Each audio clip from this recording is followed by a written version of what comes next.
Well, ladies and gentlemen, The Bad Batch is over. The show, after 3 seasons, has wrapped up. We had the finale earlier today, and I wanted to kind of put my thoughts down on video. Now, I will be reviewing the entire season, including the finale, so if you don't want to be spoiled on anything, you're probably best avoiding this video, because it is going to be a spoiler review for everything up to and including the finale. I'm going to speak in kind of general terms at first, and then I'll delve into some specifics, but 3 seasons of this show, every single season has been great.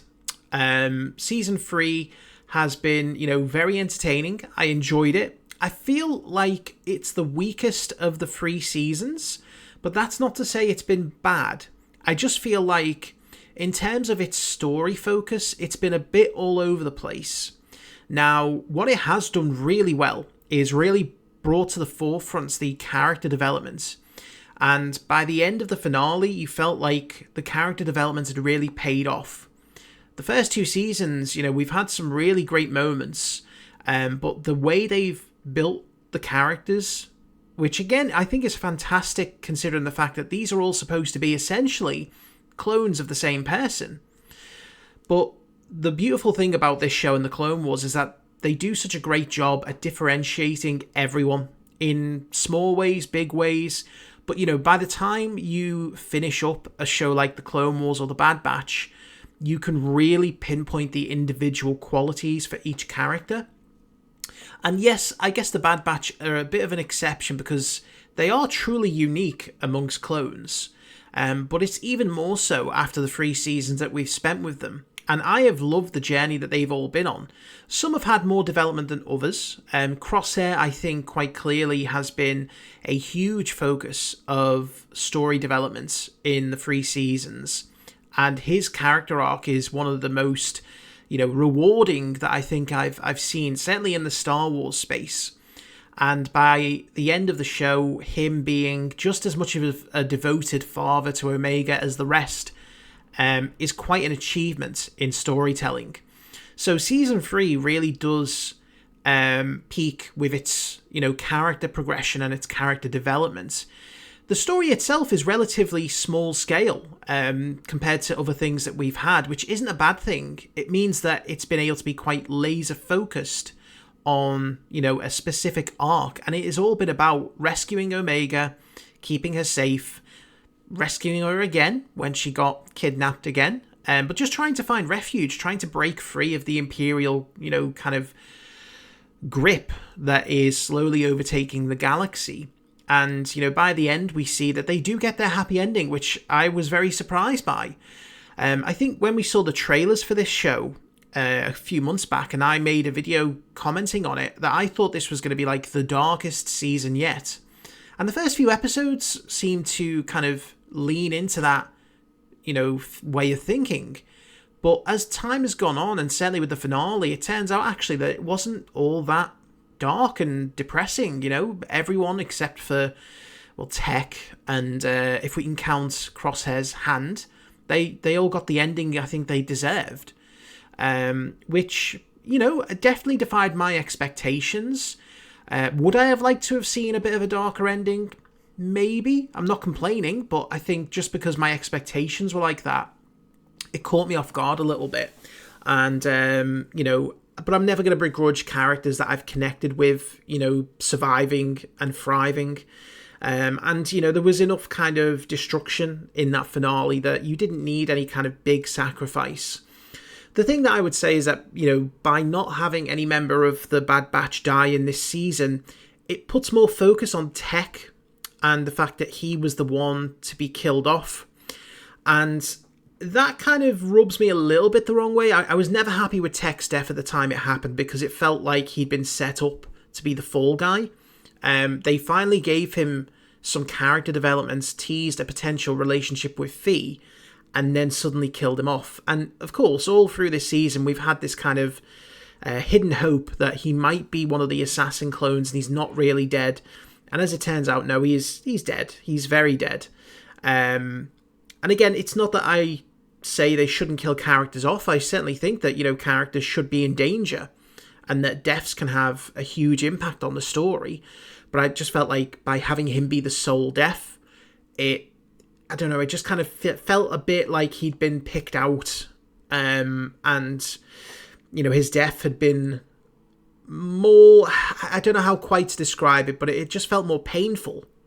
And I don't know if I like that or not. Especially as he was quite clearly different. They were definitely trying to hint that, he had autistic aspects. And we were just getting to know him, and delve into his character a bit more, and they kind of ripped him out from under us. But again, that's kind of covering season 2. But that is the result, obviously, of no one dying in season 3 for me personally. Season 3 itself, like I say, where it really kind of finds its strengths in its storytelling and its visuals. I mean, let's face it, I've commented on almost every episode that the animation quality and the visuals have been stunning. Like, some of the best I've ever seen. The same for the soundtrack. The soundtrack by the Kiners has been top-notch. It really adds elements to the environment. Every time we've been on Tantis, the soundtrack has really given us a creepy, eerie vibe, which is great because, it just adds to the experience. But again, the visuals themselves are just stunning. And, I really want animation to continue to develop and become the focus, really, for Lucasfilm, because there's so much that they can do with animation, and they can make it look as good as a movie. It really is impressive at this point. Now, let's just talk about some of the problems or the issues that I had with Season 3. And a lot of it stems down to what I feel like is trailer bait. And maybe the writers just suffering from a little bit of fatigue, or maybe running out of ideas. Now, again, we had essentially 16 episodes in this season, which is the usual amount. The finale doubled up, so it was 15 episodes, but with 16 episodes worth of runtime. And this season was actually quite devoid of any filler content, and I don't mind filler, but every episode seemed to contribute to the story in some way. But my issue was the repetitiveness of some of the story. It felt very much like at times we're taking a step backward to just take another step forward. There was a lot of like monster of the day type deals, and I don't mind that where something like the Zillow Beast comes into play. You set up the Zillow Beast in season 2, comes back in season 3, bam, you've got your method of escape for the finale. That's fine.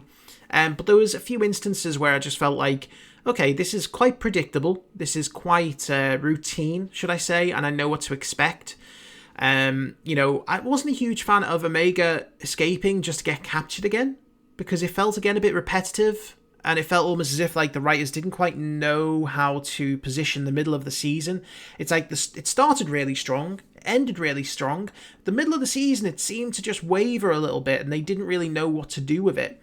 So they thought, well, we'll have Omega, who's escaped, have to run around, and then she gets captured again, and they're back to square one, and they've got to try and find Tantis. It almost felt like they had an idea for like a solid 10-episode season, but they knew they had 15 to 16 episodes to fill in. But they couldn't put filler in, per se, because this is the last season, so every episode has to mean something. And when I talk about trailer bait, I refer you to the way that the trailer is presented, and a lot of things that are in there that don't actually turn out to be very significant. Almost every shot in there that was put in for shock value, Palpatine, Ventress, Cad Bane, really didn't matter. Ventress could have been anyone. Like, she didn't do anything especially unique. Don't get me wrong, I'm happy that she was there, but it didn't feel like she was utilised to the best of the ability she could have. We didn't get an explanation as to how she was back, which again says to me that the writers were just like, we'll put her in, we'll come up with something later down the line.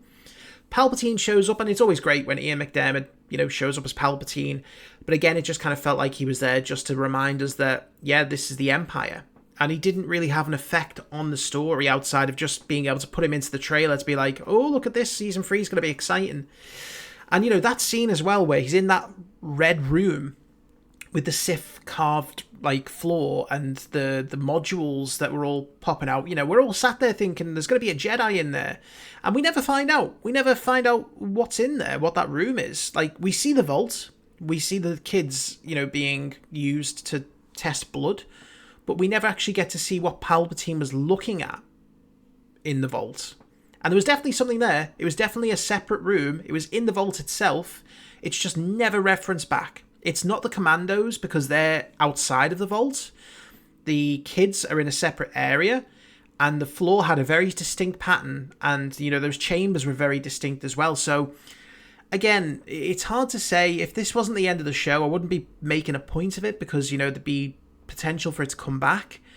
But it feels like they're just trying to come up with little Easter eggs or ideas that they can plant seeds for other shows, which, again, is kind of like, all right, I don't mind that if it does pay off in the end, but right now where we're sat, it's just left me a bit more confused and a little bit frustrated than anything else. And again, Cad Bane showing up to do a job that pretty much any character could do. I don't mind it, but it just feels a little cheap at some point because it just feels like they're in there just so they can be in the trailer. Again, these are like minor points. It doesn't take away from my enjoyment, but this is why I rank the season lower than the other two. And again, just mentioning that kind of mid-season lull where, you know, the characters just seem to float and not really do too much. We tie in Echo, who for me has always been a vital part of the Bad Batch. Him and Rex disappear for that middle part. Like, we see them at the start, then they disappear, and then Echo comes back towards the end, and I can't understand why. Like, there's rumours going around that Echo and Rex might get their own show, which, you know, I'd be down for. I'd love to see that. But there's no need to have them go off on their own in this show. You know, it's like, all right, you don't need Rex. Rex can be off doing his own thing, but Echo is a member of the Bad Batch. And the fact that he's not there for the majority of this season, the last season, just kind of grates on me a little. You know, in the same way that in the epilogue, there's no mention of him. There's mentions of Crosshair and Wrecker, which means that he goes off and leaves the Bad Batch. Which, okay, I guess he does. But it just felt like they treated Echo differently without much justification. And, you know, I just don't quite understand that. It just, again, it feeds into that vibe of there being a bit of disjointedness in the season, in the story. But it doesn't make the story bad. It just pops up questions in your head and you're like, oh, why did that happen? Why did we go down that route? The same way that we never got to find out what really happened to Cody. And again, they might be saving it for later down the line. But then you start asking the question, why did they seem to heavily focus on this assassin clone then? The assassin clone that they let survive down the waterfall just to come back and die, you know? Because again, it's like constantly teasing you as if to say, this person's still alive because he's got an important part to play. He might be someone important. It's like, if he's not someone important, if he's just another clone, why have him come back? Why have his voice modulated? Why use the same armor? It's like I said in my season finale review. Why did we only get to see all of those commandos, or not commandos, the assassins at the very, very end? They all had really cool armor, really cool weapons. They felt like the progenitors to the Praetorian Guard, but they were only utilized in the last 20 minutes of the finale when they could have been out there the whole season doing their thing. And that way it mightn't have made us speculate so much on the one assassin clone. But again, it kind of feels like maybe that was the intent. They wanted to keep people guessing so that they didn't pay attention to the fact that maybe the story was lulling just a little bit. I don't know. It's a little bit of a minor, you know, complaint. My only other minor complaint is the commandos. Like, you know, Scorch kind of went out a bit naff at the end. The commandos in general in this show have kind of been a bit nerfed. You know, it's like they're just guards. They're not really anything special. And I don't expect them to go out and be super soldiers. They're not the Bad Batch. The Bad Batch are the super soldiers here. But just make them a bit more formidable. You know, give them a bit more purpose. Because, you know, why else put them in there? Because you know that people are going to recognize them from the games. You know, and they have certain expectations. So if you can't even match up to those expectations just a little, it's better not to have them at all. So, you know, again, small things, but small things that make a difference in the bigger picture, for me at least. But overall, I did enjoy the series. I thought that, you know, again, the connection between all the characters, the way they developed Omega, and, you know, by the end, it's like they all seem to understand each other. She picked up so many different skills and talents and, you know, even mannerisms from members of the Bad Batch. You know, she was always imitating people, but you can see how her experiences and her learning from her brothers has really kind of impacted her, so that by the end, you know why she makes decisions the way she does. She's intuitive, proactive, brave, and, you know, she's got all that from the Bad Batch itself. And you know, it's always tricky when you put in, like, child characters as your main characters, because sometimes they might get taken seriously or they can be a bit annoying. You know, there's that risk. But Omega was done really well. And, you know, the whole squad was. You know, the way they all became, like, dads to her by the end was great. And that's why I thought, like, you know, killing one of them off was going to be a big, you know, pain to deal with in terms of the emotions, because, you know, they are all kind of very close and tight-knit.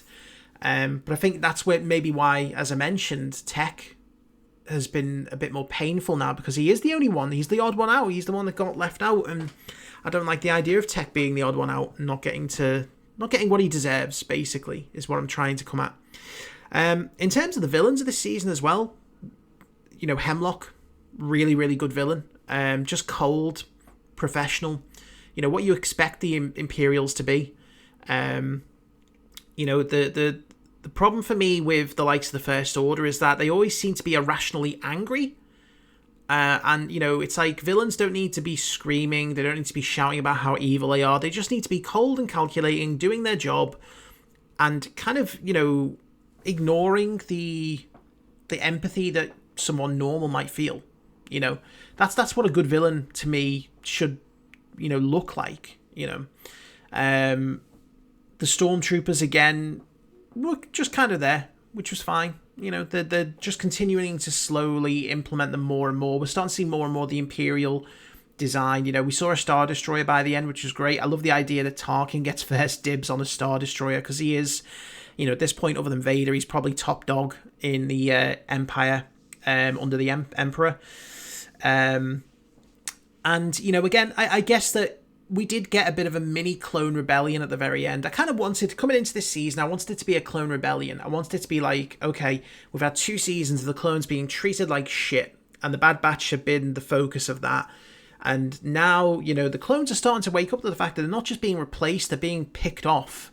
And maybe you have Cody come in and lead someone, and Rex come in and lead someone, and the Bad Batch are going off and trying to help Omega, and it's this kind of bigger fight that ultimately, you know, they can't win because the Empire is still there 20 years later, but they make a difference. And that's why I was like, you could have them make a heroic sacrifice in a clone rebellion that sets back the Empire several years. And again, the Empire is set back here, most definitely. You know, the cloning research is gutted. And Nala Se finally getting revenge for Kamino, kind of fitting as well. She ends up taking out, you know, Rampart at the very end, who had a bit of a strange turn of, you know, kind of motivation. Like, he suddenly wants to be back in the Empire again after being betrayed and locked up, but, you know, it suited the story need in the end, and, you know, he got his comeuppance, I guess, which is what we look for. But yeah, I would have liked the Clone Rebellion to have played a bigger part than it just being a kind of rescue Omega, Omega's been kidnapped, rescue Omega kind of story, and it's weaved in and out there. Sid as well. Sid, you know, Sid and Fee. Fee we did get to see this season, although she didn't play a very big part at all. She was there for like 1 or 2 episodes. Sid didn't appear at all. She got a quick mention by the assassin clone, and we're kind of left to speculate what actually happened to her. Did the assassin kill her? Did he not? He just said that he dealt with her or he encountered her, and that was it. You know, it was very strange for someone who was so integral in the first 2 seasons to then suddenly not get much in the way of anything in this final season. Was just a bit out of place. And, you know, again, that's what I would probably say, is that there were some elements of the season that felt out of place. But overall, the sort of underlying character developments and the character ties really carried the season through. And, you know, I can't say that any one episode I didn't enjoy. Can't say that there's any episode that I felt was bad. I can't say that there was anything in the show that I didn't like, per se. By the end of it, I enjoyed it. And that's all that really matters, you know. Could have been better, absolutely. Probably my least favourite of the seasons, but doesn't mean it's bad. You know, I'm very thankful that we got what is essentially a continuation to the Clone Wars. We got to see a bit more about what happens post, you know, Empire kind of coming in. and we got to see some of our favourite characters again. I was not expecting like a Darth Vader to show up, so I'm in no means disappointed by that. In fact, I'm kind of glad that we didn't actually really see a Jedi proper in this. Asajj kind of doesn't really count, I guess. She was never a Jedi anyway, but, she was just there very briefly. So there was a quick presentation of lightsabers, and then it was all gone. And I'm kind of glad they didn't try anything like, introducing Inquisitors in this, because I feel it's still a bit too early. But they tied everything up nice and neat. They made sense as to why cloning is set back, and, all the funding has gone to Project Stardust. And, our characters got a quiet and happy ending, which doesn't really happen, especially not with clones. So I can't argue with that too much, but that's basically my thoughts on the season. So moving on, we've got Tales of the Empire on Saturday, which I will have my reactions to here on this channel. And then hopefully we'll get some kind of an announcement as to what is to come in terms of animation. Next, we do have The Acolyte, which will be following very shortly on from Tales of the Empire. And again, I'll be watching that on this channel, so keep an eye out. But in the meantime, ladies and gentlemen, I would love to know your thoughts on the season of The Bad Batch, and just the show in general. Thank you very much for watching, and I will see you for Tales of the Empire on Saturday.